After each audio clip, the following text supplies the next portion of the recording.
Irby at Orby presents Irby Audiobooks, classic stories for the whole family, young and old.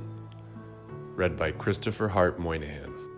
The Other Wise Man by Henry Van Dyke. It was already long past midnight. Artaban rode in haste, and Vazda, restored by the brief rest, ran eagerly through the silent plain and swam the channels of the river. She put forth the remnant of her strength and fled over the ground like a gazelle. But the first beam of the rising sun sent a long shadow before her as she entered upon the final stadium of the journey, and the eyes of Artaban, anxiously scanning the great mound of Nimrod and the Temple of the Seven Spheres, could discern no trace of his friends. The many-colored terraces of black and orange and red and yellow and green and blue and white, shattered by the convulsions of nature and crumbling under the repeated blows of human violence, still glittered like a ruined rainbow in the morning light. Artaban rode swiftly around the hill. He dismounted and climbed to the highest terrace, looking out towards the west. The huge desolation of the marshes stretched away to the horizon in the border of the desert. Bitterns stood by the stagnant pools, and jackals skulked through the low bushes. But there was no sign of the caravan of the wise men, far or near. At the edge of the terrace he saw a little cairn of broken bricks, and under them a piece of papyrus. He caught it up and read, "We have waited past the midnight and can delay no longer. We go to find the king.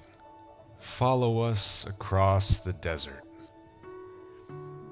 Artaban sat down upon the ground and covered his head in despair.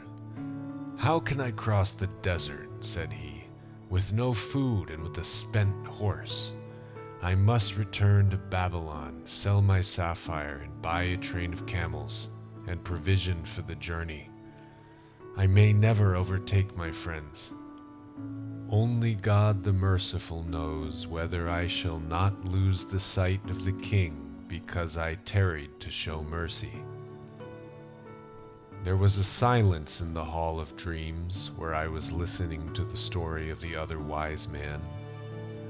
Through this silence I saw, but very dimly, his figure passing over the dreary undulations of the desert, high upon the back of his camel, rocking steadily onward like a ship over the waves. The land of death spread its cruel net around him. The stony waste bore no fruit but briars and thorns. The dark ledges of rock thrust themselves above the surface here and there like the bones of perished monsters. Arid and inhospitable mountain ranges rose before him, furrowed with dry channels of ancient torrents, white and ghastly as scars on the face of nature.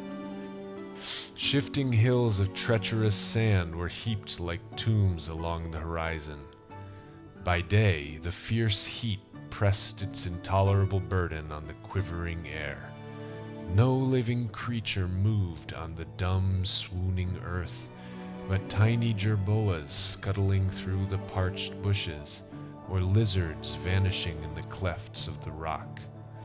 By night, the jackals prowled and barked in the distance, and the lion made the black ravines echo with his hollow roaring, while a bitter, blighting chill followed the fever of the day.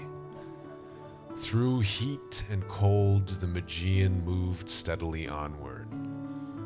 Then I saw the gardens and orchards of Damascus, watered by the streams of Abana and Farfar, with their sloping swards inlaid with bloom and their thickets of myrrh and roses.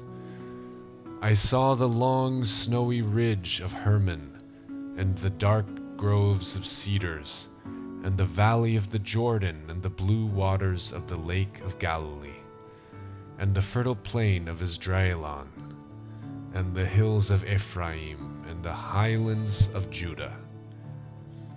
Through all these I followed the figure of Artaban moving steadily onward, until he arrived at Bethlehem. And it was the third day after the 3 wise men had come to that place, and had found Mary and Joseph with the young child Jesus, and had laid their gifts of gold and frankincense and myrrh at his feet.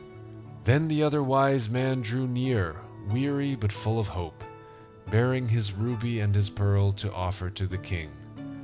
For now at last, he said, I shall surely find him, though I be alone, and later than my brethren.